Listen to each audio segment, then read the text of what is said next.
মফিল ইছলাম ব্লগলৈ পুনৰ আপোনালোকক স্বাগতম জনাইছোঁ। আজি আমি গৈ আছোঁ হৰাগুৰি চাপৰি আজানপীৰ দৰগাহ। আপোনালোকক লৈ যাম আজানপীৰ দৰগাহলৈ, ব'লক।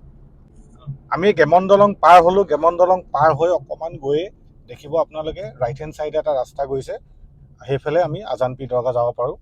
আপোনালোকক দেখাইছোঁ এই সৰু ৰাস্তাটোদি যোৰহাটৰ ফালৰ পৰা আহি পেলাই ৰাইট হেণ্ড ছাইডে মানে ঘূৰি দিবা, লিখা আছে চাওক, এই লিখা আছে আজানপীৰ দৰগাহ।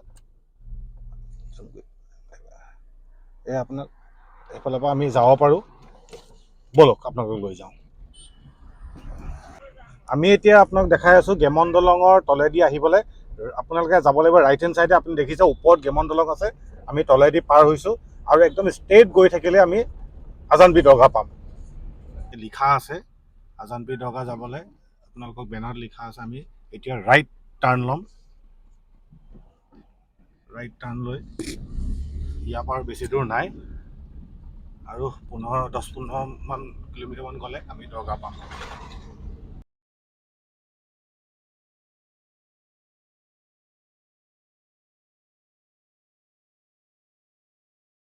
হয়, মই এতিয়া উপস্থিত আছোঁ শিৱসাগৰৰ হৰাগুৰি চাপৰিৰ আজানপীৰ দৰগাহ। আপোনালোকক মই দেখাই আছোঁ, এয়া দৰগাহ চাওক।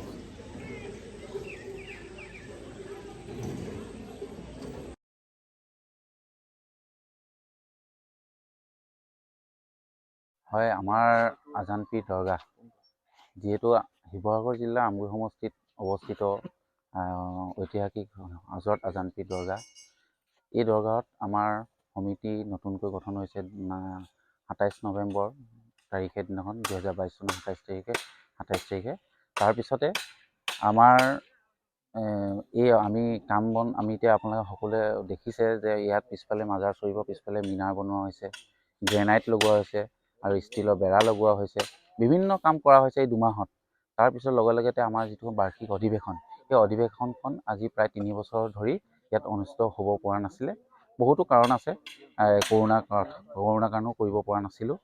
গতিকে এতিয়া আহি আমাৰ সমিতিয়ে নতুন সমিতি গঠন হোৱাৰ পিছতে আমি সমিতি সকলো বিষয়ববীয়া সদস্যসকলে আমি সিদ্ধান্ত কৰিলোঁ যে আমাৰ বাৰ্ষিক অধিৱেশনখন আমি ইয়াত অনুষ্ঠিত কৰিব লাগে। গতিকে এতিয়া আহি এই মাৰ্চৰ 10, 11, 12 তাৰিখে আমি পালেহি। 10, 11, 12 তাৰিখে আমি সিদ্ধান্ত ল'লোঁ যে এইখন কৰিব লাগে আৰু ইতিমধ্যে আমাৰ আয়োজন মানে আয়োজন কৰা হৈছে। আৰু লগতে মানে 10 তাৰিখে আমাৰ এই জিয়াৰত আৰু দোৱা আছে ফজৰবাদত। তাৰপিছতে আমাৰ এই জুমাবাদত পতাকা উত্তোলন 9টা বজাত পতাকা উত্তোলন আছে। তাৰপিছত জুমা নামাজ হ'ব। জুমাবাদতে আমাৰ কোৰাণ খতম হ'ব। 11 তাৰিখৰ দিনাখন জিকিৰ প্ৰতিযোগিতা আছে, সদৌ অসম ভিত্তিত জিকিৰ প্ৰতিযোগিতা আয়োজন কৰিছোঁ। তাৰপিছত 12 তাৰিখৰ দিনাখন আমাৰ 10:30 বজাৰ পৰা মুকলি সভা আয়োজন কৰা হৈছে। গতিকে সমূহ ৰাইজক আমি এই আমাৰ বাৰ্ষিক অধিৱেশনখনত উপস্থিত থাকিবৰ বাবে সকলোৰে পৰা সহায় সহযোগিতা একান্ত কামনা কৰিছোঁ।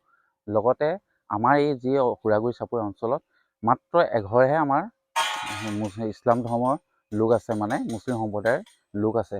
তাৰ বাহিৰে কিন্তু ইয়াত সকলো মানে বেলেগ বেলেগ ধৰ্মৰ সম্প্ৰদায়ৰ লোক আছে আৰু তেখেতে ৰক্ষণাবেক্ষণ কৰি আহিছে। ইতিমধ্যে ইয়াত সকলোৱে গম পাইছেই আৰু অসমৰ বিভিন্ন প্ৰান্তৰ মানুহ আমি ইয়াত লগো পাইছোঁ। নতুন সমিতি হোৱাৰ পিছত খুব আগ্ৰহে ইয়ালৈ উপস্থিত হৈ ইয়াত হয়, আমাৰ ইয়াত উপস্থিত থাকিব। বাৰ্ষিক অধিৱেশনত উপস্থিত মাননীয় মুখ্যমন্ত্ৰী ডাঙৰীয়া আহিম বুলি তেখেতে আশ্বাস দিছে আমাক। লগতে ভালে কেইজনমান মানে কেবিনেট মন্ত্ৰী আমাৰ উপস্থিত থাকিব। আপাৰ আছাম কমিশ্যনাৰ ইফতিকাৰ ৰহমান ডাঙৰীয়া, চৈয়দ ইফতিকাৰ ৰহমান ডাঙৰীয়াও আমাৰ মাজত উপস্থিত থাকিব। আমগুৰি সমষ্টিৰ মাননীয় বিধায়ক মহোদয় ইয়াত উপস্থিত থাকিব। গতিকে সকলোকে আহিবৰ বাবে আমি অনুৰোধ জনাইছোঁ। আহক, এইবাৰ আমি নতুন সমিতিয়ে এইবাৰ এই বাৰ্ষিক অধিৱেশনখন আয়োজন কৰিছোঁ। সকলোকে আহিবৰ বাবে অনুৰোধ জনাইছোঁ, দাৱাত কৰিছোঁ, নিমন্ত্ৰণ কৰিছোঁ।